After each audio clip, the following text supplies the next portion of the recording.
இந்த கூட்டணி கட்சிகளோட கோர் ஓட் பேங்க் டிஸ்டர்ப் ஆகிட்டு இருக்கு. திருமாவுக்கு தலித் அட்ராசிட்டிஸால் டிஸ்டர்ப் ஆகுது, லெஃப்ட்டுக்கு லேபர் இஷ்யூஸால் அஃபெக்ட் ஆகுது. அதை மீறி அவங்க கூட நிற்கிறாங்க. இது இப்படியே ஓடாது. நீங்கள் மோடி ஃபேக்டரால் நின்றுட்டீங்க. இது தொடர்ந்து இப்படியே போச்சுன்னா இந்த கூட்டணி கட்சிகளோட கோர் ஓட் பேங்க், எஸ்பெஷலி லெஃப்ட்டுக்கும் விசிகேக்கும் இருக்கக்கூடிய கோர் ஓட் பேங்க் டிஸ்டர்ப் ஆகுது. அவங்க அமைதியாக இருக்காங்க. இதனால்னா வேறு வழி இல்லாமல் இருக்காங்க.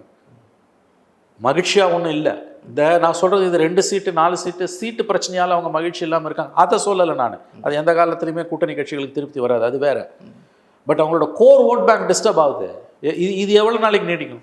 ஆகவே திருமாவுடைய இந்த மதுவிலக்கு மாநாடை நான் 26 சட்டமன்ற தேர்தலில் திமுகவிடம் கூடுதலாக இடங்களை கோரி பெறுவதற்காகவும் தன்னுடைய அரசியல் செல்வாக்கை தமிழகத்தில் விரிவாக்கம் செய்வதற்குமான ஒரு ஆயுதமாக, ஒரு பேரமாக அவர் கையில் எடுத்திருக்கிறார் என்று தான் நான் நம்புகிறேன்.